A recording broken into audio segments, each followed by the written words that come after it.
A 30-second lag coming on. Good to see you all. This has been a kind of a busy week, I guess. Certainly if you are watching, you will have noticed I had videos up almost every day. I actually, the last 3 nights I've been doing live streams. I was on Radri's Waikam Japan on Friday night, and then last night we did a 2.5 Voyages for the first time in a while, where we got on Taisha Jason. It was good to do a stream with Victor and with Taisha Jason, my Argonauts, and that was a great stream as well. Both of them were like an hour and a half each. The thing with Radri is more or less kind of trying to figure out my story about being in Japan. So that was kind of cool telling that, and that goes on for a while, so I guess you guys probably know most of it by now, but if you're ever interested in hearing me talk about getting interviewed myself, talking about my journey to Japan and how I ended up here and whatnot, go check out Waikam Japan episode 44 with myself, plus that series actually. Radri's been really good. Everyone in the community kind of knows him, so he's been really good at getting lots of great guests on, and yeah, it was a good show. So I did that on Friday. Then last night we got on Taisha Jason, who to my shock we had never actually had on. 2.5 Voyages, it turned out. I've done shows with him. I've met him a bunch of times, as has Victor, but it turned out for whatever reason we've never done a show where Victor and I both were on with him.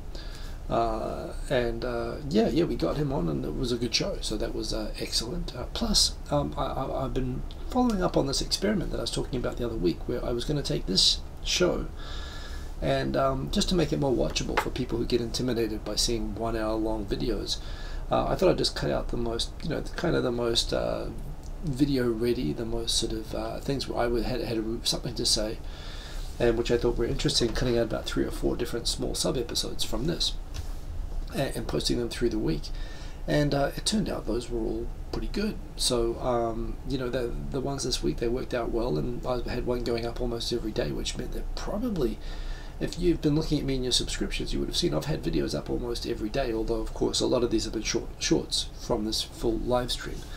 I found out the way that I figured out how to do it is really easy, so I think I'm going to continue doing that. Another big announcement actually, which I didn't include in here, but I'll tell you what, I can probably go on and show you on this, which is, I just set up just now, and it's not showing here yet. Flipboard's not been so speedy lately. I just announced basically how I have set up, in fact let's do it through Facebook, boom. This Japan Business Time, the new series of Japan Business Time that I was talking about next week, is ready to go. In fact, it's going to be the first episode is going to be on basically at 10:30 p.m. Japan Standard Time every Wednesday night, and I've set up just tonight. I've gone and set up every episode, so it's going to come up as a premiere, which is basically when you schedule the video, but when the time comes for it to go live, it will appear as a live streaming video basically, which means I'll be able to sit there in the comments online, as will Rochelle, and she's in Japan at the moment, and she said she'll join us for hopefully, well, as many of these as she can, certainly the first few. And we'll be there in the comments, so that when you're listening to and watching the video, you can actually chat with us about it as it's playing. So that's a super cool feature actually, for which you can do with recorded videos. You can upload them and feature them like live streaming videos. And yeah, the first episode of Japan Business Time is yes, it's going to be going up this Wednesday evening, Japan time, so Wednesday morning US time. The season is really great. I mean, this is actually recorded 3 years ago for various reasons. There were issues with making it that basically, and I kind of got discouraged doing it a couple of times, but I finally went and cut it. I ended up doing it on my iPhone, and it came out really well. Rochelle's really psyched that it's going up. I'm already getting lots of excited comments about it, that we're back. So for the next 9 weeks, there's going to be 9 episodes of this, and it's going to be really awesome. So do come and check out. I mean, I've set up so that the episodes are all linked to each other, plus you can link to the previous seasons if you like the content of it, because it's actually a really good series. The conversations are really good and very relevant if you want to come and work in Japan. And not just this series, but the previous ones. The real highlight of the 3rd series that I've just got set up and ready to go is that we did this in the 2nd season as well. We based the topics upon requests for topics in the comments of those videos. And this is something which we didn't actually mention so much while we were talking in the third season, but I'm going to leave some notes all over the video to tell you guys. Go and leave your suggestions for topics that you'd like to hear about working in Japan in the comments of those videos, because we'll go through, we'll pick out the best topics, and that'll be what Rochelle and I will do for the next season of this. The topics are almost endless. So, yeah. Sergeant Bilko is asking, what happened to the episode 8 of the previous season that you just posted up? Is something live? It shouldn't be live. I was just playing around with the settings, and some of them, I must admit, I might have temporarily, I've set them all up as premieres, so I might have accidentally set one of them live prematurely, which would be disturbing if I did that. In fact, let me, now that you tell me that, I become paranoid about that. There should be, I'm looking at my video manager just to make sure that everything is as it should be. So these are episode 8. So right now they are all set for premieres. I don't know what happened with that, Sergeant Bilko, so I'll check that out anyway. But look, point is, new season, very exciting. Everything is going to be all connected together. Can't wait to share this with you guys and to get your topics for a new season. So that's pretty exciting, and we'll do that on Wednesdays in addition to me continuing on other days uploading cutouts of from this show. So it means that actually I'm going to be posting a lot more content. I'm hoping, yeah, it'll attract people to the channel, and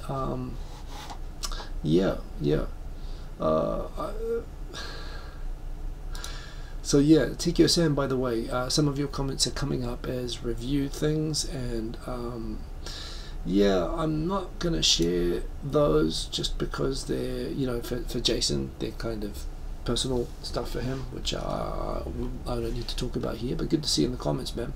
So anyway, that's good. While we're here, let's check out who is in the comments. Let me go to live chat, all chat. So we've got Tai Nakamura, Os, good to see you. Sergeant Bilko, we've got Steve from Berkeley, good to see you. Milchman too, here for the free t-shirts. They're free t-shirts. Well, there are shirts certainly if you'd like them, and I should give out some free shirts every now and then. Actually, I've still got some spares. Milchman, good to see you. Sergeant Bilko, Quint Ranked, good to see you. Quint Ranked, one of your topics from like episode 2 of the new season of Japan Business Time. So thank you for that. Awesome to have you here. We've got Kang and Kodos, don't forget today, indeed. We've got the J-Vlog. I read that and say 07, but no, I appreciate that's a salute. We got Chris, hello indeed. Tikio Sam, always having hot sex, mostly with himself. No, actually, I'm sure with other people too. What else we got here? We got Milchman, Sergeant Bilko, Steve from Berkeley, BTC Chiba. Boom, catching you for the first time in Japan. Well, welcome BTC Chiba. And awesome to have you here, especially live in Japan. Welcome to the show. Good to have you here. TQ Sam saying I'm a racist. Yes, I am. That's true. And because you're black. Well, that's getting complicated now, TQ Sam. But who knows? Yes, but good to see you all. Welcome to the show anyway. And I'm aware I've probably been over-posting a little bit as a result of everything, but it's all good things anyway, and make sure you go check out Japan Business Time when it starts up again. So yeah, got a bunch of topics for tonight, things to talk about. Anything you'd like me to talk about, I'm also happy, of course. Remember, if you @mark me, Hiko Simon in the comments, it will get highlighted. Hey, Alex Stratus, long time no see, good to see you, man. Remember, it'll flash orange to me on the side here, and I will see it, and I will totally come and talk about those topics if you got them. So so that is all good, and feel free to do that now, but otherwise we can just dive into the topics, and we've got a few tonight. If we've got time left over, I might do some music at the end, but we'll see how we go. TK saying Hiko should do a live show where all you do is read quotes from Steven Seagal movies. Nicolas Cage movies, now that would be kind of fun. Steven Seagal movies, I don't know, I'm not sure. That'd be interesting. I can think of variations of that could make that more interesting, but that's not a bad idea there, TQ Sam. I'll take that one under thorough advisement. So yes, anyway, we had, as I mentioned, I was on Radery's live stream. We also had 2.5 Voyages on last night with Tosha Jason. That went really well. I also posted a bunch of videos myself. For example, I cut out the chat last week about idol culture in Japan. NGT 48. I also cut out the story, which I just thought was funny, about that lady who brought that loaded gun on a plane and then turned herself in, and everyone was like, golly gee, and sent her back to America, which is kind of a mess. TK Sam, actually, that's keep going. Those are pretty good. I also highlighted the whaling thing. It's kind of funny, people just not into the whaling thing. I think there was another Korean video which has just been more and more drama, which we've got some updates on today. It gives me no pleasure to talk about it, but it's important news. Odie Jr., Boom Boom Boom, that's the name of like a song from the 80s. Barry Bonds, good to see you. So yeah, let's get into the topics. First topic, big announcement, of course. The Sakura, the hanami cherry blossom forecast is out. Now bear in mind, people get excited while Japan is so amazing that they can predict the Sakura 3 months in advance, and that is amazing. It's so amazing that it's not actually true. I don't know why they even bother doing this, and somehow they've decided this year that it's going to be like a week earlier than usual. You know, global warming, the rotation of the earth, the Coriolis effect, who knows. My experience is that these long-term forecasts are always wrong. However, that said, there is already, based on this, the Hanami event. I know lots of people like to come in from out of town, regardless of whether they're cherry blossoms or not. I'm going to maybe moan about this for a moment. If there is a Hanami in like Fukuoka or Nagoya or Sapporo or anywhere else in Japan, nobody announces the Hanami until like a week before, where they know that there'll actually be cherry blossoms, because it would be stupid to have a Hanami without cherry blossoms. But just because the Tokyo event is so big and so many people like make travel plans around it, that they plan to come to Tokyo, there's always this pressure to, you know, set it like 2 months in advance so people can take their vacations and whatnot, which I guess means that when people see the cherry blossom forecast, people feel a pressure to announce early. Tokyo Kuni was always really good with this, that he would basically say, the hanami is done when it's hanami, and we're not going to, and if, you know, it's great if you're traveling for it, but, you know, we're not going to change nature for the sake of accommodating the travel plans of someone from out of town. You know, if you happen to be in town when the hanami's on, that's part of the magic. So he always stuck to his guns on that under quite a lot of pressure, and I respected that. And every year that we've always debated when to set the dates, I've always given my opinion, which I continue to do, which is frankly, wait until like March 10, like a week or two before, and yeah, then you'll sorry, getting distracted by the comments. You know, wait until March 10 and then announce it when it's going to be the right time. You don't want to sit in a park with no cherry blossoms and it's raining, which we've had a couple of times. So yeah, you kind of we've kind of given into that a little bit, but that said, last year it worked out really well. Also, you know, we've had different dramas of different people trying to do competing hanamis. There have been like people politics and so on. I hope that's kind of settled down. So Phoenix 787, who has done a really good job just in terms of being the guy going up there at 5 o'clock in the morning, getting the space, putting out the mat, you know, getting all the drinks. It's a lot of work, and it's a pretty crappy thing to have to do, especially when you've got people like me complaining about everything. It's thankless, it's really hard work, and, you know, it's always great to have some people actually enthusiastic to go and do it. So he's announced it for March 30, in spite of the announcement being that the cherry blossoms are going to come out early this year. Don't believe that till you see it. And yeah, it'll be pretty awesome. And since we've fixed a date, I mean, if the cherry blossoms actually do come out a week early, I guess I'll do a proper hanami myself the week before, and then we'll do the party. But I'm going to be there March 30, rain, hail, sun, cherry blossoms or not. So if you are planning to come to Tokyo, oh, you know what I just realized? I might not be able to actually go. I might have to be out of town at that time. Well, that sucks. Well, in any case, I will do my best to at least make an appearance there. And in any case, hey, this is like the biggest event of the YouTube community, of the international YouTube community, so make sure March 30th, mark it in your calendar. Come to Tokyo, it's going to be awesome. So yes, this is interesting. When you come to Hanami, by all means get excited, enjoy the alcoholic beverages, enjoy the internet, the cosmopolitan settings in your Yogi Park. But how about not going out and flipping over any cars? Not that this is something that really happens very often in Japan, but as we know, during the October events in Shibuya, which for Halloween earlier this year, or I should say late last year, the party in Shibuya is kind of getting bigger and bigger every year, and it's getting a bit out of control. And the thing is, as well, the media is basically lots of old people sort of scaremongering about all these young people having a party in Shibuya, and there's been a lot of scaremongering about this party being too big. And at the same time, there's a lot of young people that, in Australia or America, like when teams win football matches, when you have schoolies and whatever, there's kind of this organized plan that people are going to actually have riots. Japan's not at that point. They used to be back in the 60s and 70s, but basically young people, there's no culture of having riots or causing mayhem. So they go out and they're all excited and they're all full of energy and drunk, but they don't really know what to do. So it's kind of funny. They're sort of out there like, but they don't know what to do.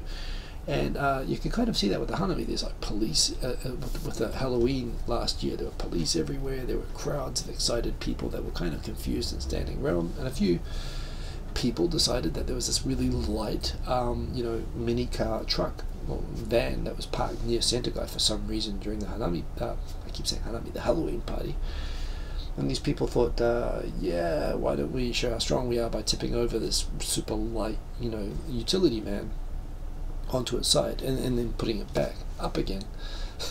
I mean, again, very Japanese. It's like then they flip the car over and then they write it to say sorry. But basically, and this was in front of like a bazillion cameras. So basically, the police have probably constructed full 3D replicas of everybody involved in this incident, and rather than go and get on horses and tear gas and break up the party at the time, they basically just systematically went round and they identified each of the people involved in this, and they went round and they've slowly been picking them up one by one from work, from their universities.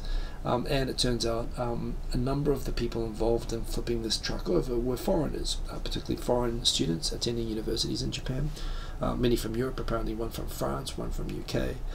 The police are basically just going around picking them up, getting them fired from their jobs, getting them expelled for, frankly, a moment of just stupidity. I'm just tipping a van over on its side and pushing it back up. But again, months later now, they're having their lives ruined one by one.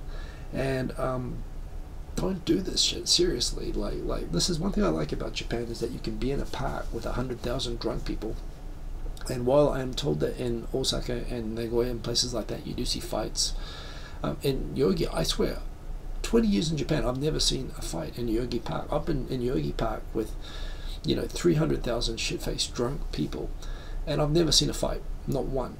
In New Zealand, you would have to call the army in if you had 300,000 drunk people in a park. And New Zealand's pretty good on the law and order and peaceful stuff, but people wouldn't set up that situation. Japan is awesome at just acting maturely with alcohol. Of course, there's immature behavior with alcohol as well, but the fact that parents can take their kids to izakaya where they can eat and have conversations and drink alcohol at the same time. We don't have the stigma with alcohol in Japan. But yes, sometimes people are just basically, if you're Team Gaijin, please don't let us down by going around and either leading or partaking in dumb shit like this, because again, this is Japan and you are gonna get in serious trouble, and that's what's happening now. And I got no sympathy for the foreigners involved. Basically, yeah, they had so much video footage of these people doing this, they just sort of took their time about it. So basically, there we go. The new batch of suspects comes after 4 Japanese men, all in their 20s, were arrested for their part in the Halloween tipping. Of those, 2 have been ordered to pay fines, while criminal charges will be dropped against the remaining 2. Okay, so they're just going around, maybe it's not going to be so bad, but still. The suspects, who hail from the UK, France and Belgium. Please don't do this stuff, seriously. Another kind of fun bit of news from this week is you'll recall the Mario Kart, which you can now see more than ever. It's actually quite popular, and I've been thinking about actually arranging it for sort of a work get-together, people coming to Tokyo. It looks like it'd be fun to do, but of course the controversy over the idea that you can, it's kind of a loophole in the law that they haven't really thought about the idea of go-karts being around on the streets. So hey Olivia D, good to see you. So yeah, they've got these go-karts. They're still allowed to drive around.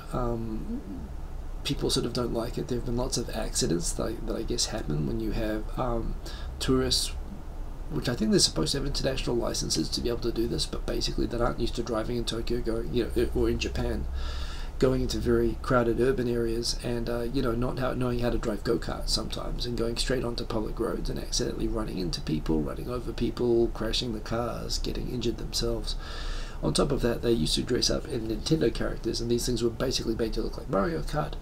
And Nintendo, Nintendo probably just looked the other way for the early part of it, but when it started to draw lots of negative attention from the accidents being caused, the general perception that this was rowdiness and this was a company kind of taking advantage of something that they shouldn't have been allowed to do, Nintendo took them to court to stop them using Nintendo characters or calling them Mario Karts or anything associated with Mario Brothers. So you still get to cosplay and drive around in these things, but just to basically someone thought it would be very clever to make it absolutely clear that these cars don't have anything to do with Nintendo by basically replacing all the racing badges all over the carts with signage, saying, and like, how many different places was it? It was like 14 different places or something, not related to Nintendo from every possible angle. Slightly passive aggressive, but I guess gets the point across, and this business is still surviving, so there you go. And I haven't tried it yet. Has anyone in the comments ever tried this thing? I must admit I'm curious to try it myself. I am, but again, it's a bit like flipping over the cars. Just, do your best. Do your best not to make the team look bad. But yeah, it does look like fun, and hell, I would like to do that. Another interesting bit of news this week, actually. So there was the first ever case. Why do these things always happen in Kawasaki? There was the first ever court case in Japan where a blogger, a 66-year-old man who was basically writing xenophobic, sort of racist blogs targeted towards a North Korean school near to where he lives, specifically the North Korean students within the school, and he wrote a blog which basically described them as insects and unwanted pests from other countries that were causing problems in Japan, basically dehumanizing them and describing them as sort of unwanted, sort of a plague of locusts or whatever.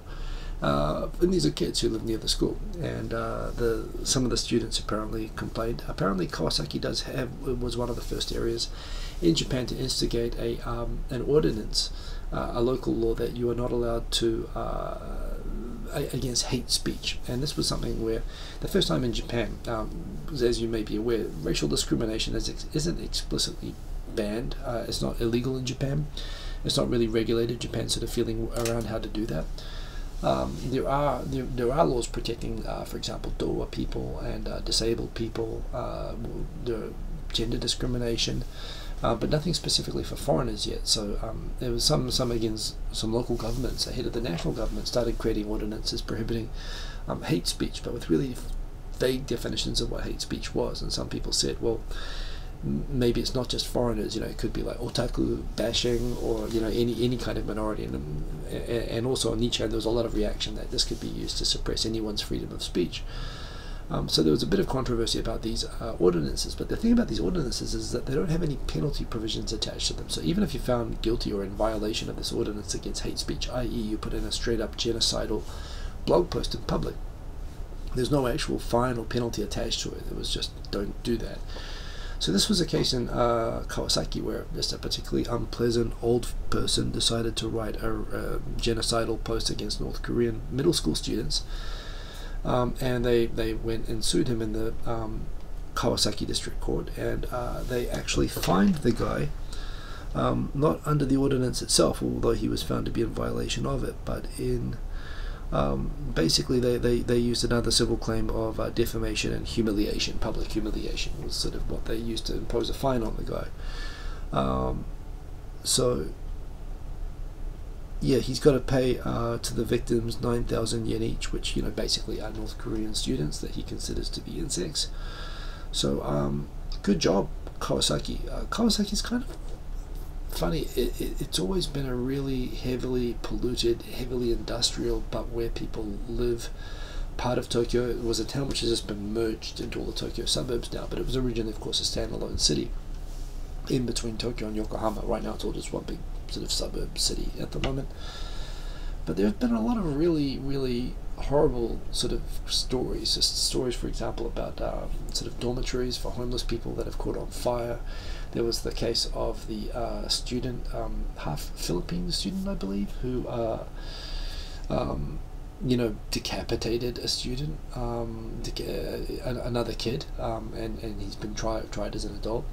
But a lot of really kind of weird crime stories come out of Kawasaki, and it paints an image of basically a town with a lot of really economically struggling people and a lot of just kind of stuff like this. Unfortunately, it's not a good look, but it's good to see that they're doing something to protect the human rights of people there.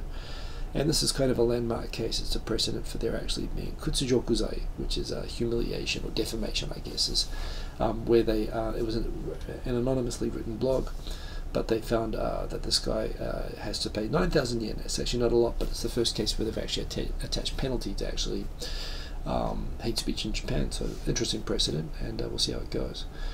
Mr. Korichep asking, is Kawasaki worse than Adachi? I've gotten some heat for being a little bit too harsh on Adachi. You know what? If I had to live in Adachi or Kawasaki, I mean, I guess there must be nice parts of Kawasaki, but I don't know what they are. Adachi has nice places. I mean, I take my son to the parks there and stuff like that. There again, Kawasaki is actually a really convenient location. It's really central. Yokohama is awesome. I don't know, to live in the worst part of Adachi or the worst part of Kawasaki, man, but you know what, if you say the worst, I wouldn't want to live in either. I don't know, Adachi's more suburban, genuine suburban. Kawasaki is just really kind of a bleak city. I guess I'd rather live in Adachi. Yeah, that would be the answer to that. So yeah, they've got similarities anyway. They're both old established neighborhoods with difficult and complex social structures. So yeah, that's a good story there about hate speech. Another really interesting story that also came up this week. So we had Coming of Age Day earlier, I believe on Monday, public holiday in Japan. This is where in Japan you're considered to become an adult at the age of 20. This is changing right now. It used to be that you couldn't vote, you couldn't drink, you couldn't smoke or do pretty much anything until like you're 20. So the idea that you're not able to make contracts, which is really awkward. Like you couldn't get a membership at a video store, you couldn't, employment was kind of weird, even though you could theoretically leave school from middle school. You could be from like 15 years old and working, but you're not able to make a contract without your parents doing it for you until you're 20. So right now Japan is going through a process of lowering the age of majority from 20 basically for most things to 18. And they're debating now whether they should also do that with Coming of Age Day and make it for 18-year-olds rather than 20-year-olds. But for now, Coming of Age Day in Japan is basically, it's a ceremonial day. It's like the 21st birthday in New Zealand, which again, 21st birthday means nothing anymore, but it used to be when people got to vote and stuff like that. In Japan, it's the 20th birthday, and what they do is there are these ceremonies on this public holiday where people get dressed up. They go to the city council offices, and there's generally ceremonies where the mayor or whatever will talk to all the 20-year-olds in the city saying, now as adults contributing to the society, we expect you to, grow up and be good citizens. And as normally happens around these gangs of Bosozoku bikers and Yankees show up and have fights, and some mayor somewhere will get angry and say, oh my god, we're doomed if you're the future, basically, elderly rage at stupid young people. There's always this sort of, all of these dramas, although I must say they've been happening less lately. I mean, I tell you what, for all the bashing that millennials get, they seem to be entirely better behaved. Kids nowadays are completely, the whole time I've been in Japan, the behavior is clearly getting better as we go along. I mean, it used to be like, kind of brace yourselves, like there'd be police cordons around, I guess in places like Kawasaki when they used to have these sorts of things. You don't really get that anymore. But that said, what's been really, really interesting is that throughout the country, there are two stories here. One pointing out that nationwide, the population within Japan of foreigners who are 20 years old has doubled in the last 5 years. And in Shinjuku, which is the highest concentration of foreigners anywhere in Japan, there was something like 45% of the participants in Coming of Age Day in Shinjuku were foreigners, or had at least one foreign parent. In fact, they say gaikokujin, so actually that would exclude half Japanese who are Japanese citizens, actually. So they pointed out that the main reason for this is that there are a lot of exchange students and students who are attending language schools in Shinjuku. So they took advantage as residents, even as students visiting Japan. You're still a resident of Japan, and a lot of people took advantage and showed up to the Shinjuku City Council ceremony dressed up as they get these rental great kimonos and male kimonos and stuff. But Shinjuku this year, 45% were foreigners attending. It's a great thing, though. It's obviously shocking to some sectors in society that the changes happening rapidly, nationwide, double in 5 years, and in Shinjuku now nearly half. And NHK pointing out these people that came from Malaysia, Uganda, Madagascar, Brazil, China, Korea, Canada, France, all sorts of places. So the idea of when I was learning Japanese during the 80s and 90s, the idea that Japan is a homogenous country with a negligible amount of ethnic minorities and foreigners, about 0.1%, you might as well not even talk about them. Japan is this non-multi-ethnic country. Shinjuku, 45% of the 20-year-olds that showed up at coming of day ceremony who were residents registered with Shinjuku were foreigners.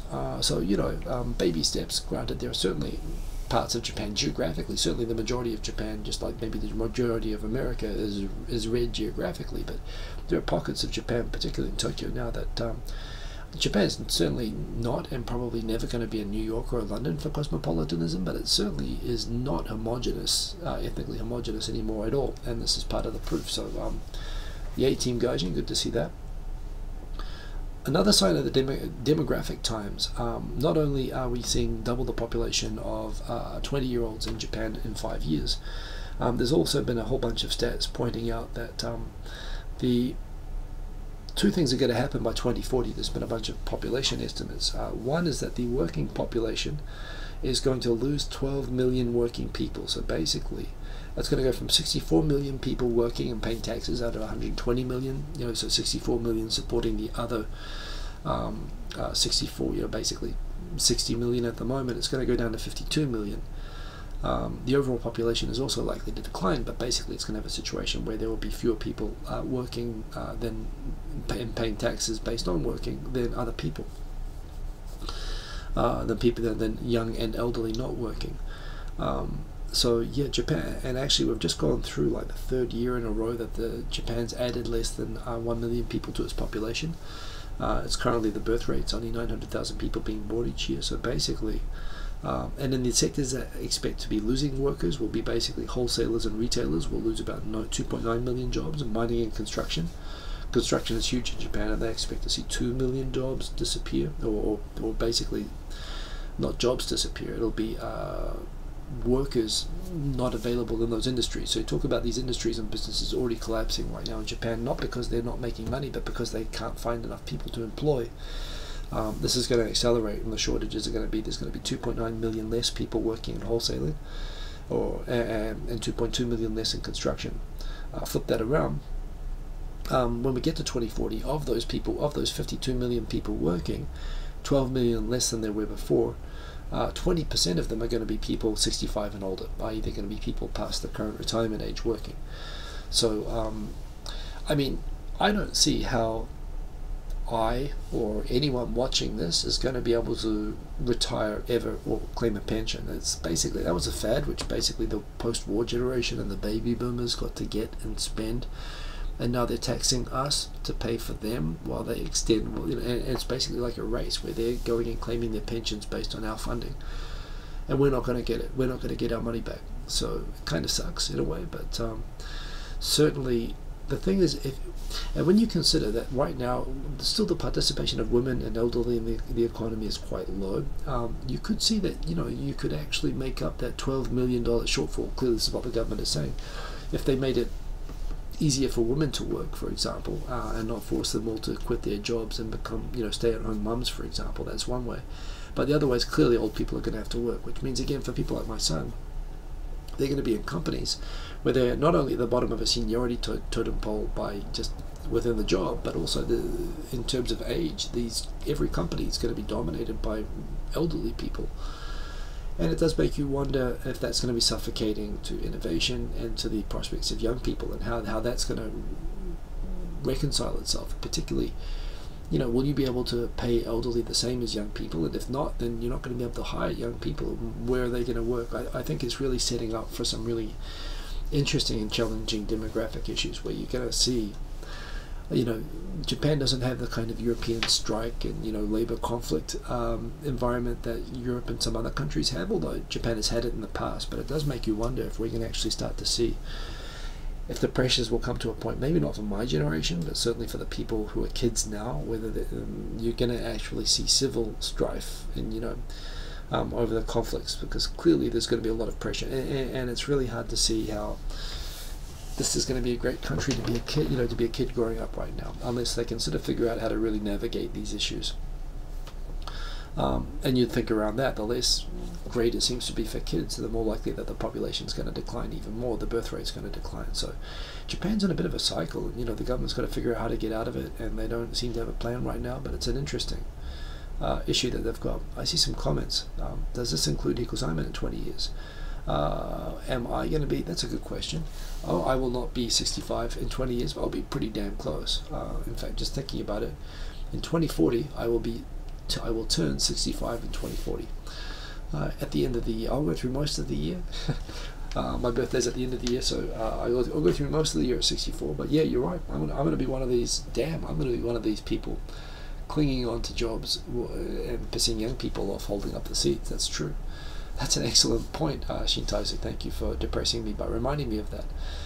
The J-Vlog, your wife makes hanami pension every 2 months. The Japan pension system is already broken. No question, it's already broken.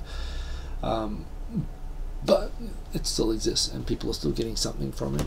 I don't think it's realistic for anyone my age or younger to have any expectation. It'd be great if we do, but there we go. She's enticed. Don't worry, I'm not depressed. I'm not really depressed, although it's kind of if I actually thought about it properly for a moment, I probably would be depressed, but I'm not. I'm cool, so all good. This is an interesting subject.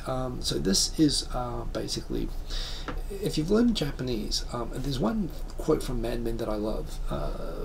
It's at the end of one of the season 3 or something, where Don Draper is cornered in a moment where it looks like all is done, and then someone says, a sort of a Japan culture fan in the office sort of says to the Japanese, who you are is completely dependent upon who else is in the room with you. It's all conditional.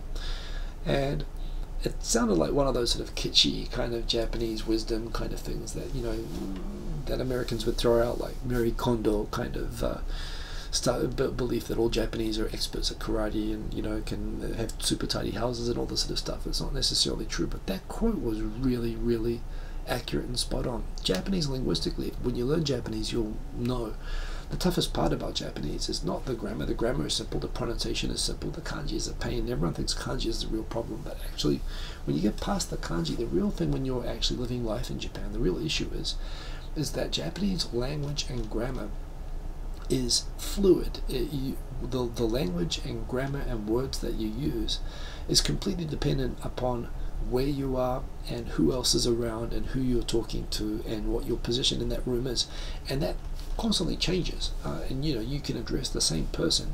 So for example, I might talk to someone on my team, I might talk to my boss honorifically, like putting myself down and saying, oh, Your Honor, or whatever. I could speak to my subordinate very casually, but when I go to a different company with both my boss and my subordinate, I will talk, basically very humbly about all the people on my team equally.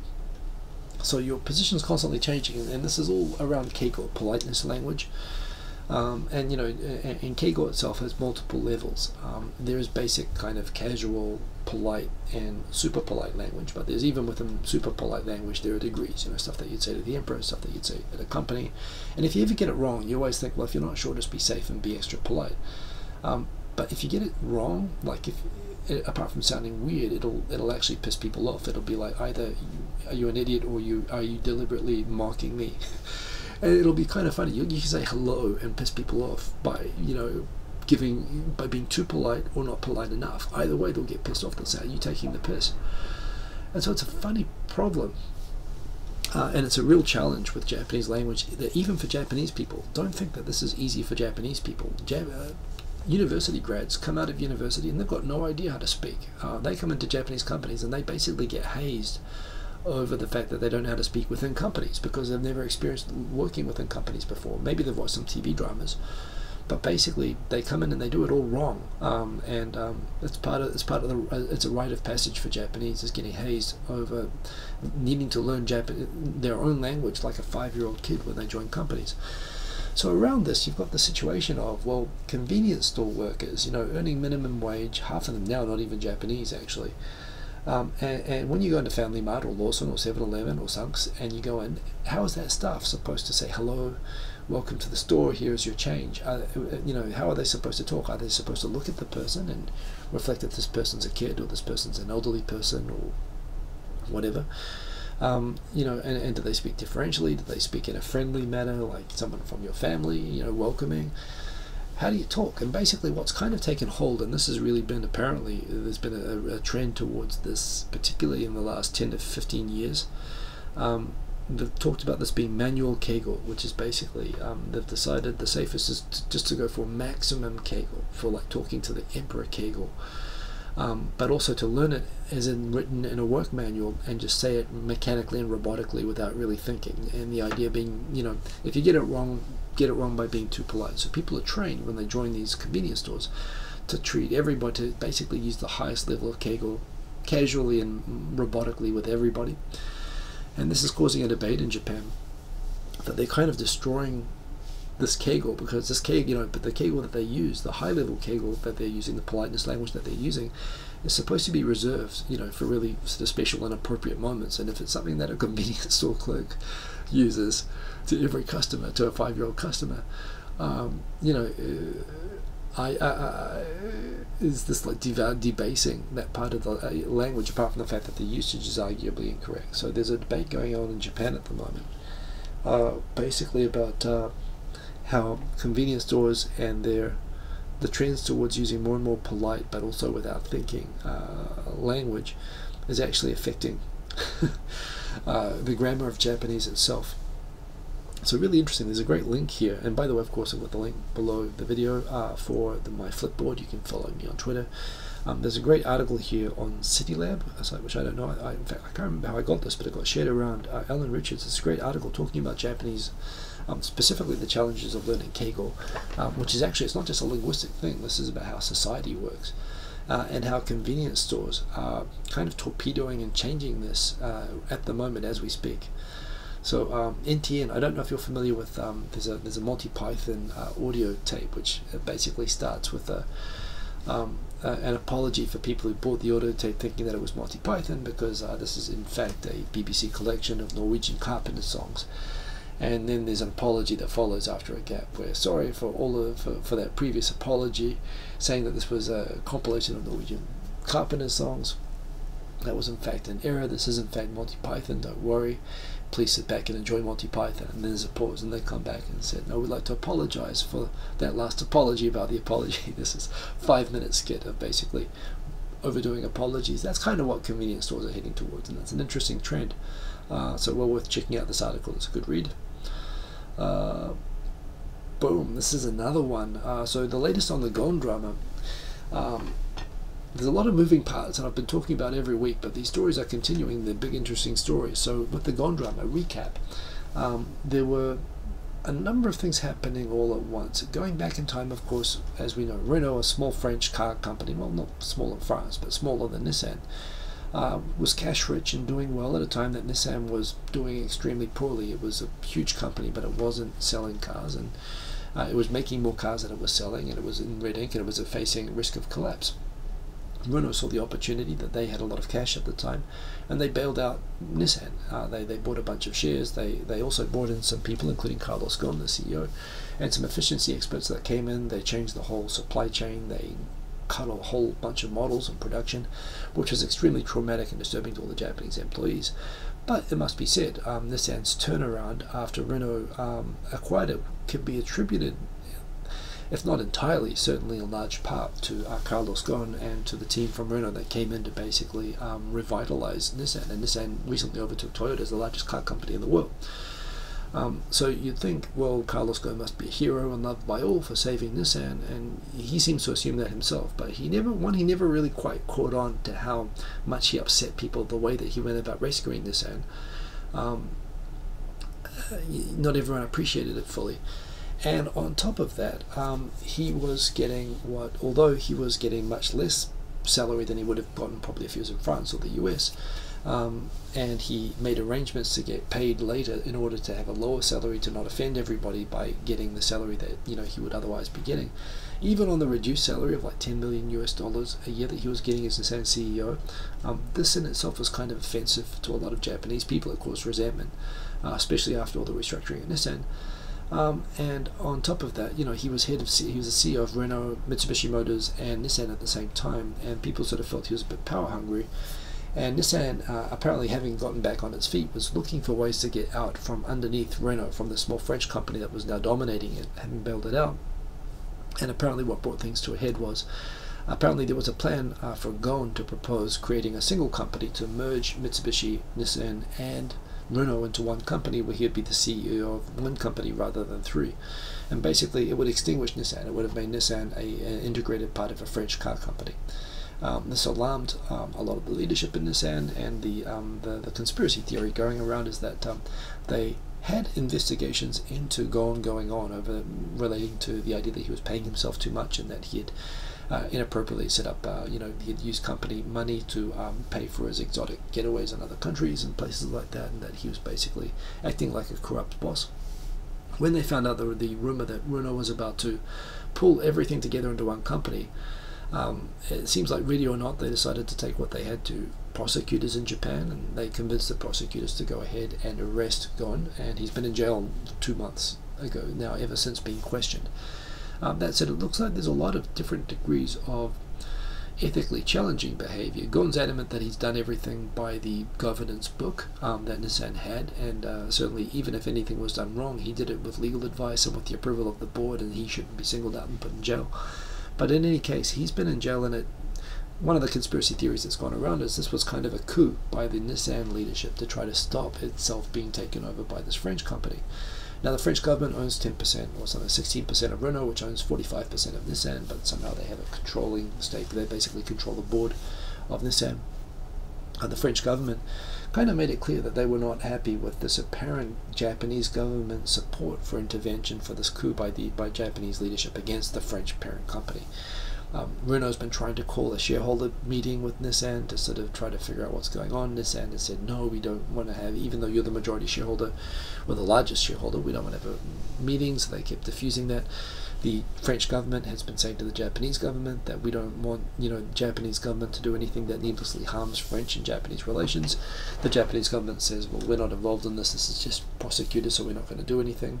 So the French looking to turn the pressure back up on the Japanese government. They're upset with the way the Ghosn's being treated, and the disruption that this is causing Renault, which is a company owned by the French government has a stake in. They have launched a prosecution of the head of the Japanese Olympic Committee, which they say is totally nothing to do with this, but it kind of looks like it's to do with this. And now the French government just has announced, like today, that they want to go ahead with the plan that was not previously announced, but the rumors were it was about to be announced, that even without Ghosn, the French government wants Renault to consolidate Nissan and Mitsubishi Motors into a single company, which looks exactly like what is rumored the Nissan execs were trying to oppose. So it looks like even though they got rid of Ghosn, the French government, which kind of feels like they've been screwed around, has basically decided, well, screw you guys, we're going to integrate you into a French company anyway. And they basically just announced that yesterday. And so it's going to be really interesting. If you believe that this was done specifically to avoid this, you have to assume that Nissan leadership is about to go to war with Renault, with their parent company, and with France. If it's not a conspiracy, if everything is above board, then I guess, they should be happy, or they wouldn't have any choice but to go along with it. But it'll be really interesting to see. And no question, this looks like the French government has they're not happy with the way that things are going, and they're putting the pressure on. So the drama is escalating, and this is going to be another story to watch, which I'm going to have more updates on in the coming weeks. But certainly know that the government has declared its intention, as it says here, that it will integrate Renault and Nissan Motors into the umbrella of a single holding company. It's going to be really interesting to see. I mean, basically, they've already put Ghosn in jail. He's gone. France is now coming to terms with that. They're looking at replacing the Renault boss. France has also been adamant they're not going to allow Nissan to hire the CEO role. They're going to appoint the next CEO. I don't know who would want to replace Ghosn as the Renault appointee CEO of Nissan, given what's clearly happening at the moment, but apparently they're adamant that they are going to do that. So the drama, this is movie material, and obviously it's got a lot to play out yet, so that'll be very, very interesting to see. So look out for that in the coming weeks. Oh, this was interesting.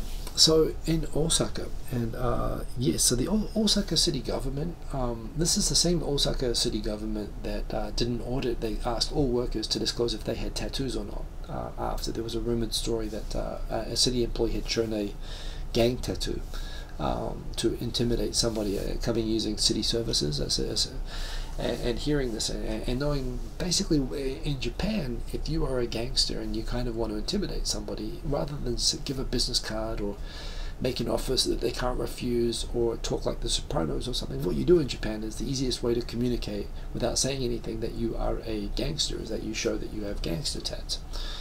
And people get the message and they run the hell away. It's scary, you know, especially in places like Osaka where they really know that you don't want to tangle with Yakuza. So when they found out that a city employee had a tattoo, they basically, the new mayor of Osaka at that time went and said, let's do a survey, let's make everybody disclose if they have tattoos or not, and with the idea that we're going to fire everybody in Osaka who works for the city government who has tattoos. Given that tattoos are internationally now fashionable and popular, the international community declared the mayor of Osaka to be Hitler. Probably, I can see it from both sides. You know, people attacking the mayor probably didn't understand his concern about gangsters. At the same time, clearly the mayor didn't understand that there is a trend, even among Japanese people, who have tattoos for fashionable reasons, and it doesn't necessarily mean that they're gangsters. So the idea of doing this kind of audit is very World War II genocidal kind of behavior, and he was an extremely right-wing sort of a person. Well, the good news is that mayor's moved on, and Osaka has a new mayor, and that new mayor is basically, well, he wasn't directly involved in this with this at first, but what's happened is that in Osaka, the Osaka city-run subway has a company where basically they have among the employee rules about appearance and wearing the uniform and how to present yourself, they have it in the rules that you're not allowed to have facial hair. You have to be clean-shaven, is in the rules. And there apparently was an employee, Eiji Kono, who basically grew a tidy beard or a mustache or something like that. And as a result of that, on the employee evaluations, he was basically marked down specifically for having a beard.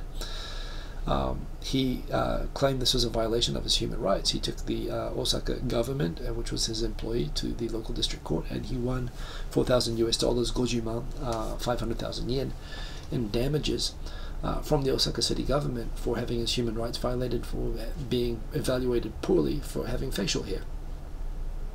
Now, I realize this seems kind of ridiculous. There's two things with this I need to talk about. One, and the mayor aspect of it is, when this court decision came out, so the Osaka city government said, well, they were going to ponder it and analyze the result. But basically, the Osaka mayor, the new Osaka mayor, has come out and said, this is ridiculous. You know, we should be allowed to, you know, set rules that you're not allowed to have facial hair, and we're going to appeal. So Osaka has moved from persecuting tattoos to facial hair now.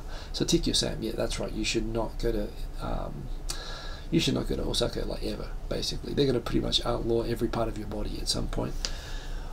So we have a situation now, for some context here, and the thing about with Japan with facial hair. So why the sensitivity about facial hair? I went away on a summer in an end of year break once. I came back with a beard. I wasn't told off by my boss, but there was a woman sitting next to me, a contract employee sitting next to me, who felt so outraged that I came back with a goatee that she said, "Don't think you can just grow facial hair because you're a gaijin." Well, what the hell are you talking about? It's like, you know, it's not acceptable in a Japanese company to grow facial hair. I got lectured by her. The story of this is, you know, back in the Sengoku Jidai, back in the Warring States period, when, you know, everyone in Japan, they had guns back in those days, like Chinese had guns before the West did, and they imported them into Japan. Japan was basically, you know, like a bunch of warring different countries, and everybody looked as badass as possible in those days. the samurai warriors, they all had moustaches, they all had beards and whatever, they all had long hair, they walked around with their swords intimidating people.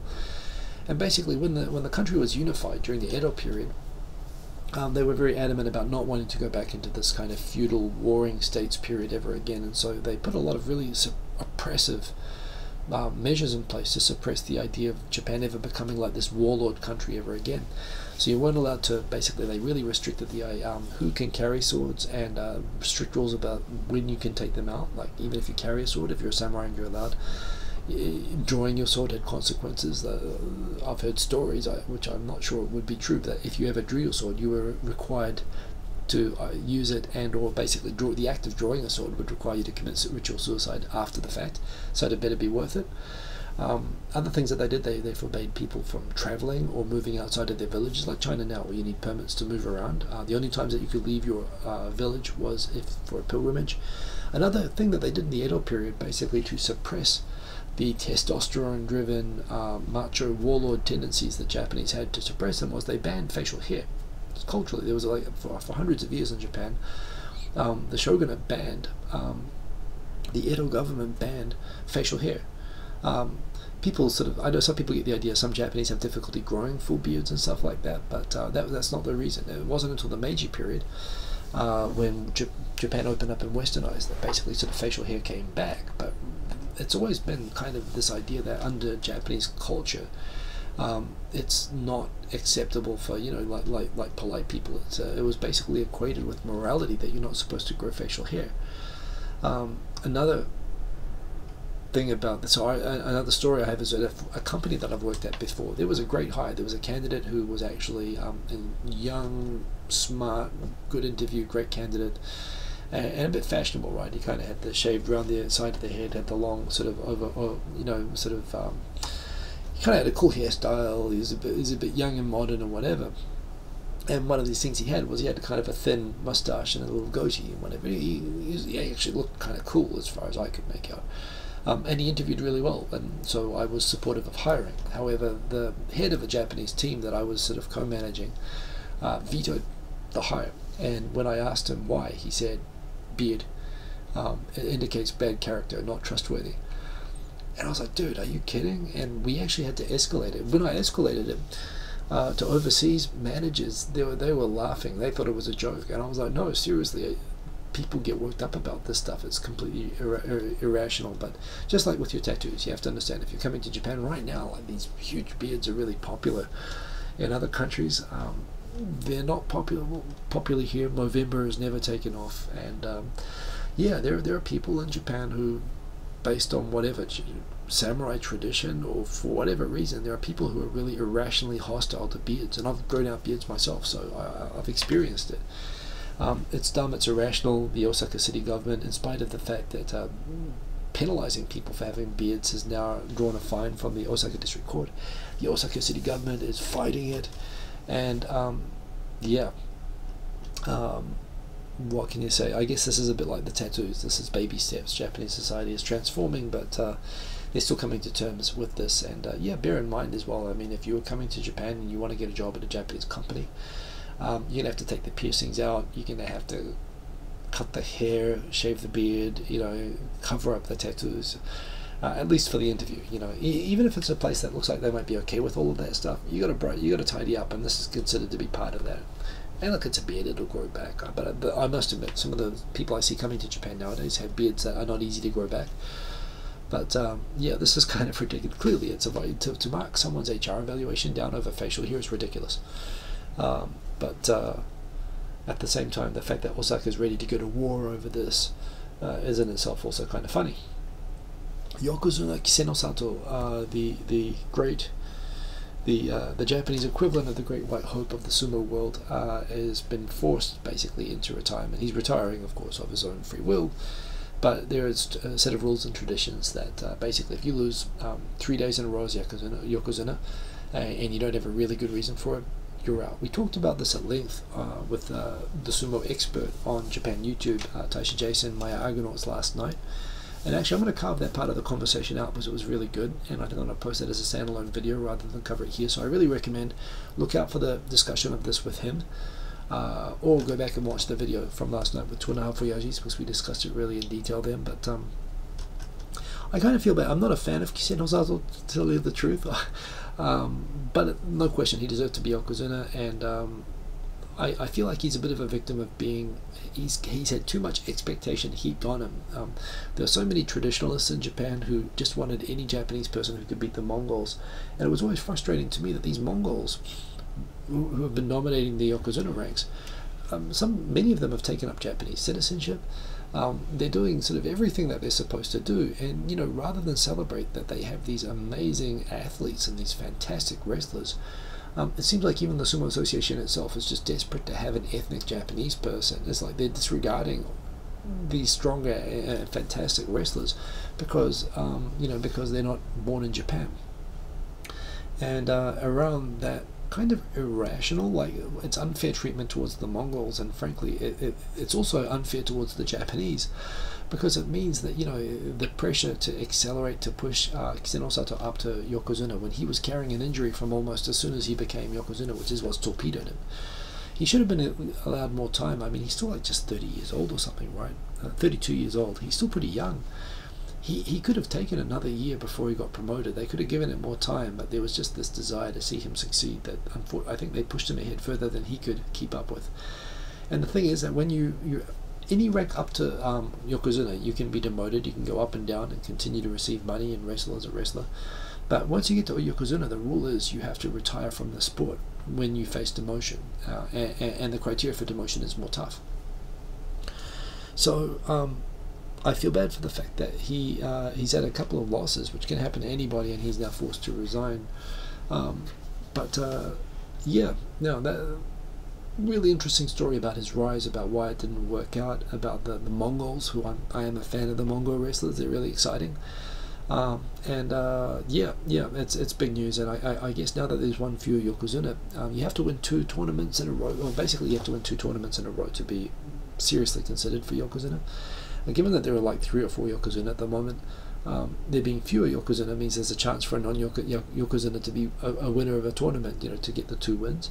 So hopefully this will open up the doors for another person to come up. But that's very big news in Japan. Foreign visitors to Japan hits a record high. Check it out. We are now way over 30 million visitors and heading towards 40 million for the Olympics. As you can see by this chart as well, the number of US tourists is actually quite small. Like it's about a third or a quarter the number of just Taiwanese visitors coming to Japan. And really, if you treat Taiwan and China as at least Chinese speaking, you can see actually Taiwan's actually really significant, almost as much as China. And the thing about Taiwanese is Taiwanese are like Japanese. I mean, they dress, they talk, their culture, their values are much. I have Taiwanese friends. For Taiwanese, it's generally acceptable to be pro-Japanese, certainly more than it is if you're Korean or if you're mainland Chinese. And I've had Taiwanese friends tell me that they feel that their values and Taiwan is closer to Japan than it is to mainland China, even though ethnically and linguistically they're closer to mainland China. So, a lot of these tourists that you see going around, the mainland Chinese tourists do stand out because they're basically from a developing country still, although there are lots of wealthy and lots of really advanced and rapidly advancing parts of China. Tourism is still relatively new, and you still get these kind of tours that will stand out, from mainland China. But Taiwanese look like Japanese. I mean, you can't tell them, they really blend. It's not until you hear them speaking. So you've still got South Koreans, Taiwanese and Chinese among the main sources of visitors, USA being a small, and Hong Kong, as well. You've got a smaller sort of sliver there of US and then other countries, but from that you've got Vietnam, Philippines, other sort of countries. It's not really, although whenever media show a story about tourism, they like to show Europeans or American or white people basically. The vast majority of tourists coming to Japan, of these 30 million that Japan should be appreciative for, first are Asians, and outside of that are non-white other countries. I mean, we are a very small subgroup of this. But that said, it's amazing how much it's grown from like less than, it started out where I don't think there was like 1 million when they started this initiative to push tourism back in 2002. When I got to Japan, it was kind of ridiculous, and now it's like 30 million, so it's crazy how much it's grown. And you can see the rates, particularly from China, it's just rocketed up from 2 million to 9 million. Actually, the increased rate, look at that, it's not so dramatic for the US. Countries that spend the most, China spends the most. America doesn't even stand out there. I guess they just buy t-shirts and go home. That's what I do. But a great analysis here from NHK on what tourists are coming and spending money on. Shopping a lot, I guess. Well, I guess what you'd expect, accommodation, travel. But yes, that's just an incredible graph. The two, man, how many more stories do we have here? Not many more stories. We're over time, but I'm gonna push through. Let's do Korea first. So the Korea drama is continuing. I'm not going to go too much into this, other than I told you the full story the other week, and it's just a stupid thing. A Korean ship having some interaction with an apparent North Korean fishing boat that they said was humanitarian assistance within the Japanese EEZ. When a Japanese patrol plane came nearby, for some reason the South Korean ship locked its fire control missile, basically missile locked on this Japanese patrol plane, which freaked everyone on the plane out. The Japanese government complained to the Korean side. The Korean side said, we didn't missile lock. That's a lie manufactured by the Japanese. In fact, you apologize for flying low and looking at us. Honestly, this whole thing, the way that they're overreacting actually makes me really wonder, what was that North Korean boat? Was that like a spy boat? Was there something, were they trying to, they got something to hide from what they were doing, at that time that caused them to lock missiles on this plane? So they've called the Japanese liars and manufacturing this, and no, Japan has to apologize. And Japanese, of course, that would, as I've said, they were kind of poking the bear. But when this came out, Japanese said, well, look, we'll release the full video of the whole incident. You can show it. And they show it with all the alarms going off, the missile locks happening, the people on the plane freaking out, them hailing the Korean boat to no response, saying, why are you missile locking on us, and getting ignored. Then the South Koreans came back and said, this video isn't evidence. This is all manufactured fake videos by the Japanese Marine Self-Defense Forces. If you want to really prove that we had missile lock on you, release the frequencies of the radar that locked on your plane. And so the Japanese government said, listen, let's cool this down. Let's have a meeting in Singapore all together, and let's try to settle this behind closed doors and not do this in public, exchanging videos and insults anymore. So apparently behind closed doors, they met with Japanese defense officials, met with South Korean defense officials. The Japanese proposed that they would release all the radar frequency information that they had to the Korean side to verify this really was a missile lock. If the South Korea would also release the frequencies that they had, that they have information on, their recordings of the radar information. Let's just verify this and settle this behind closed doors.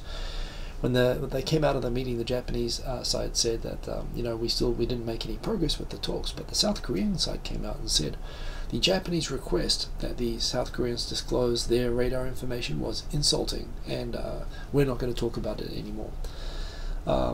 So that didn't work out, and then the Japanese government said, well, okay, I'll tell you what, we're not even going to ask for the South Koreans to disclose they asked for the radar frequency information, so we're going to disclose it early next week. So this will come up this week. So they announced that they're going to publish the radar information, which the South Koreans requested. They're not going to make it a reciprocal request because that was insulting, and now that they're doing that, the South Korean says they're opposing the disclosure of new evidence by the Japanese side, as it's designed to undermine South Korean and Japanese relations.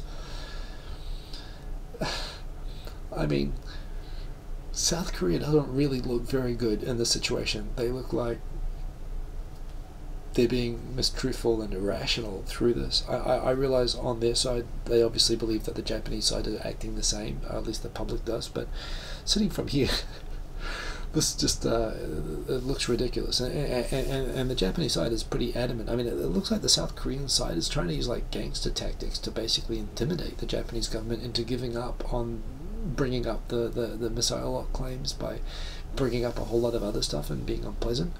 But the Japanese side is basically saying, no, that was definitely a missile lock. I'll give you more evidence, and they're continuing with it, and the South Koreans are just getting more and more infuriated. But they haven't given any proof that to explain this the other way around. I mean, it's just it can be difficult anyway. This is this is what Japan kind of gets for colonizing them, I guess. They just have to put up with this stuff forever. But you know, the South Koreans, they're doubling down on trying to get Japan to shut up about the stupid thing that they did, frankly. So that's the Korea situation. Russian reversal. So right now, Japan's also in Singapore doing negotiations with Russia, and every time this happens, we keep hearing the expectations that Japan is going to sign a peace treaty with Russia, and people say, well, why does Japan need a peace treaty with Russia? Japan's not been at war with Russia for 50 years, and even back during World War II, Japan was only officially at war with Russia for like a week. Russia only declared war after the A-bombs had been dropped, I believe. There was only for like a few days, and Russia just made basically an opportunistic land grab. I mean, they did. No, that's not actually true. They did fight the Japanese in Manchuria. One of the biggest tech battle in history actually happened in Manchuria. No one learns about it, but it was like, so there was significant fighting in Siberia between Japan and Russia during World War II. But basically, at the end of the war, they basically did a big land grab, and they grabbed Sakhalin Island, which Japan was okay giving up because they sort of grabbed that, half of it after the Russo-Japanese War. But they also grabbed basically the Kuril Islands, and not just the Kuril Islands that they had, that Russia had before the war, but all the Kuril Islands down to Hokkaido, basically protecting the Sea of Okhotsk, basically from not giving, from being able to shut out anybody, including the US or Japan, from having access to the Sea of Okhotsk north of Japan. So they grabbed these 4 islands that had always been Japanese right until World War II, and from their perspective, they, finders keepers, we won, you lost, we conquered this is our land. And they immediately kicked out the Japanese residents of those islands. These were inhabited islands. They deported them to Siberia. Some of them stayed in Siberian labor camps for 20 years before they were allowed to come back to Japan, and they set up basically a refugee community in Nemuro, which is basically where they can see these 4 islands where they used to live. And bear in mind, this is not the whole Kuril Island chain. This is just the 4 islands closest to Hokkaido. But Russia wants, for security reasons, all of those islands basically under their control, so that no one can blockade them or obstruct their Pacific access from there. Basically, after they deported all of the residents from these islands, they took deportees from within Russia. That Stalin was always moving people around. He took Germans and people from the Ukraine, partisans, people like that, and he dropped them basically on these islands in the homes of these Japanese people, and they've basically been occupied. These towns on these islands have been occupied ever since, and they've built military facilities, they've been doing gas exploration. And the thing is, while Japan was okay with giving up Taiwan, Korea, Sakhalin, all these other territories that it incorporated into Japan itself during and before the war, Japan's adamant that it never conceded to giving up those 4 islands. I mean, those 4 islands were not stolen territory. Those have always been part of Japan, and people lived in them, and those residents want to go home. So the reason that Japan and Russia have never made a peace treaty since World War II is Japan has consistently refused to do a peace treaty with Russia unless something is done about those islands, about giving them back. And they came really close to a deal, I think, in the 60s with Brezhnev, where Brezhnev agreed that basically he wanted to set up ties with Japan. Russia has a lot of natural gas and so on. There's reasons that Japan might want to do a deal with Russia as well. So he had this idea that they were going to give back 2 islands, and then they'd do a peace treaty and have diplomatic relations, and then after that they would negotiate the final status of the remaining 2 islands. And that solution looked like it was going to get done until Brezhnev was basically ousted, and the idea was dumped. And ever since then, Japan sort of said, well, we had a deal in writing that we were going to do this 2+2 deal, which Japan's used as the baseline for negotiations with Russia ever since. And every time Japan goes to talk with Russia, they say, this is the year, we're going to get those islands back for you, everybody, and we're not going to give Russia a cent. And they haven't given Russia a cent. All the countries that lost money in Russia when Russia democratized, from it all going to the oligarchs and gangsters, Japan didn't lose any money because a bit like the abductee Russia issue with North Korea, they had the island issue with Russia, so they've never actually engaged with Russia or sort of ended the war situation with them, which is ridiculous. There was optimism with Putin because he is a martial artist. I think he does judo or aikido or something like that. He's like Akita dogs. He's a fan of Japan. And people have have pointed out similarities between him and Abe. They're kind of democratically elected, sort of strong leaders, is one perception. So there's always been this hope that under Abe there would be and particularly under a leader as strong as Putin, who basically is immune to criticism almost within Russia, that here's a guy who might be able to finally resolve the sovereignty issue, give some of these islands back to Japan, and that Japan can then establish a whole bunch of new deals and so on with Russia. So Japan keeps basically hoping and announcing, we're going to these negotiations and now we think we're going to get the islands back. The problem is that the Russians on the other side, they're basically a nationalist government, and whether it's posturing as a negotiation tactic or whether they're sincere, Japan showed up in Singapore as they always do, saying, we would like to discuss the return of the northeast territories of Japan, and how we're going to integrate that into a comprehensive peace plan with Russia that we're here to negotiate. And every time the Russian foreign ministry and government has responded, basically Japan's gone into these negotiations expecting to negotiate the return of these islands, and every time Russians come in saying they're expecting to negotiate the Japan concession of these islands forever. So they've shown up, and they've basically Russian reversed the Japanese. They've said that you will stop calling, you will promise, you will stop making claims of sovereignty, you will stop calling them the northeast territories, you'll call them the Kuril Islands. And they've basically shown up making a whole bunch of demands of the Japanese that they just give up. Which I find kind of funny, because I like Russian reversal jokes, and I find that basically every negotiation between Japan and Russia turns into a Russian reversal situation. It shows, as with China and with Russia, that in spite of the economic likely benefits of setting up economic ties with Japan, nationalism on a few crappy rocks matters more, in spite of the fact that this is clearly a situation like in other parts of the world where this is, unlike the other island disputes of Takeshima with Korea and the Senkaku Islands with China, those are just crappy rocks, uninhabited rocks that honestly no one really cares about other than the fishing rights and the gas and so on. The southern Kuril Islands, the northeast territories of Japan, these were inhabited. The people who lived in these towns and who still have the deeds, the houses and the towns on these islands still live in Nemuro, and they can see their old houses. Under certain deals they were allowed to even go visit. So this is a more challenging issue in some ways because those people can vote. They've got a strong lobby in Hokkaido. And it's one where, the position of the Japanese government is that this is an unacknowledged, unrecognized occupation of Japanese territory that's continued for a long time. So, yeah, the hope is, that Japan can get these islands, can do some sort of a deal with Russia to be good for both countries, but there again, that would put Japan in an awkward spot with America, as would a deal with North Korea, which is also possible at some point. So it looks like a bit like the negotiations with South Korea. Japan's entered with all this optimism. Abe's made it a goal of his tenure to try to get at least some of these islands back, but it looks like nothing's going to happen. And that's pretty much it. The only other thing which I was going to talk about today was how the British Parliament, my Facebook exploded with people congratulating each other on how the government voted down the Brexit deal in Parliament with the EU to manage the transition that's going to happen 2 months from now at the end of March, where Britain's going to leave the EU. Everyone seems, fantastic. John Anderson, greetings from London indeed. So I admit I admire the cojones of the English people that first of all they voted to totally destroy themselves leaving the EU, and then on top of that now they're voting to do it without a plan. New Zealand's been in a situation when Britain joined the EU, New Zealand was entirely dependent on the UK for trade, and we had everything suddenly cut, and we were desperate. Our economy collapsed when that happened. It took basically 10-15 years for us to adapt. We went bankrupt. This is why the reason I learned Japanese is because the New Zealand government taught all the kids Japanese, because they realized we need to sell to another country now other than the UK, so they started focusing on selling to Japan and now China. But we were in a desperate situation where all of a sudden we lost all of our markets almost overnight. We lost access to living in the UK. We had some concessions. Well, this is the thing, we had some sort of a plan. So I can live in the UK because my dad's a British citizen.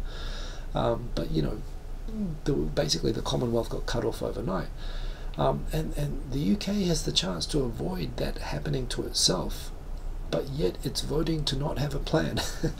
And everyone seems very proud of themselves that they're going into Brexit without a plan. This isn't really Japan related, but again, you think about the companies like Nissan that have these huge manufacturing plants in the UK as the European manufacturing base. Those cars being sent at the end of March, if there is no plan for Brexit, those cars going into Europe overnight are going to be as if they were manufactured in Japan. They're going to be subject to tariffs of cars made outside of the EU. Goods made by farmers on trucks being driven over to France are going to be treated as if it's from New Zealand, and New Zealand can't sell into the EU. We're treated like basically we just can't go in there. The tariffs on all the goods are crazy. The immigration, think of the number of Europeans living in Britain and the number of Brits living in the EU. Overnight, they're going to be like New Zealanders, basically. You're going to become aliens, and you don't even want to plan for it. It's just astounding to me how completely self-defeating. It reminds me of Blazing Saddles, where the sheriff, when he arrives in town, everyone points guns at him, and then he decides to take over the situation by putting a gun to his own head. Or the Fight Club scene. I love the Fight Club scene where the guy beats himself up in his boss's office to negotiate a better deal with his company. But I don't know, this to me is just Britain punching itself in the face to, I don't know, get a better deal or prove how tough it is. I don't understand it. But seriously, it's like you're voting to have like an asteroid land on you in 2 months, and no one's preparing. It's astounding to me. I really hope. My sister is British. My dad's a British citizen. I've got ties. My sister lives in the UK. I've got ties there, but you talk about hold my beer. I really don't understand what people there are thinking. I guess everyone's still in denial. I guess that's it. You're 2 months out and you're still in denial that this is going to happen. So I don't know. Please, British people, please. I'm eating your fruit gums. I need Britain to not collapse into a hole. So please don't do that. But yes, I think that Brits are going to be like New Zealanders. Or Australians or whatever. Mr. Cordy Champ, the British actually pronounce fish and chips the same way that New Zealanders do. Australians pronounce it wrong with that piercing I. But yes, that's right. They're just going to be eating lots of fish and chips. Although they're going to be able to kick out all the French fishermen, which they're looking forward to. So that'll be something. I don't know. It's just kind of nuts to me. It's not Japan news, but it bothers me, and I guess that's going to be more drama ahead. I've gone long again. It's been long shows. I'm going to cut out probably the most interesting stories. I'll figure out what those were and cut those out. Check out Japan Business Time, 10:30 p.m. Japan Standard Time, Wednesday. It'll be going as a live premiere, and every week it'll be doing the same thing. I will be in the comments with you, so we can talk about it in the chat while we watch it. It'll be awesome, and I'll see you guys all same bat time, same bat channel next week. Kakite ano. Peace. Boom. Who's in the comments there? Anything? Greetings from London, John Anderson, Sergeant Bilko. Yeah. Save the Brits. I need my fruit gums. Damn straight I need my fruit gums. That's right. That's not a bad idea. She's enticed. I'm going to stockpile fruit gums. I've actually got. I should show you my bag. Do you want to see my fruit gums? I'll be right back. Let me show you.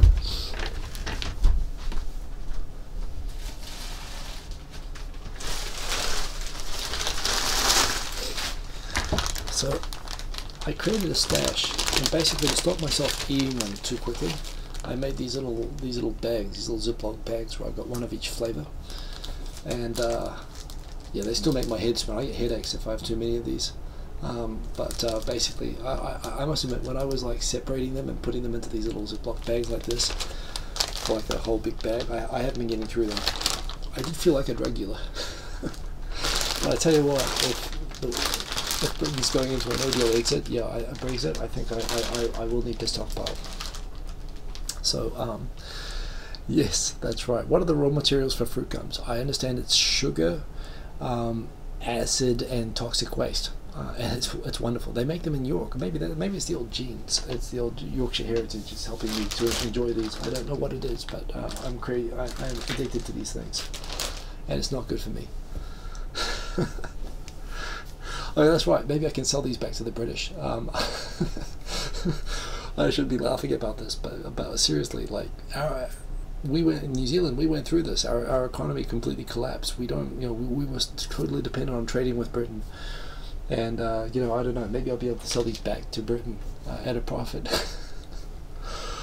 Please, Britain, please. I mean, listen, you're in Brexit. You're gonna have to figure it out. How you're gonna go back in, but denying it's not gonna help. So please sort that out. And everybody have a very good week. And as I said, check out Japan Business Time later this week. And peace.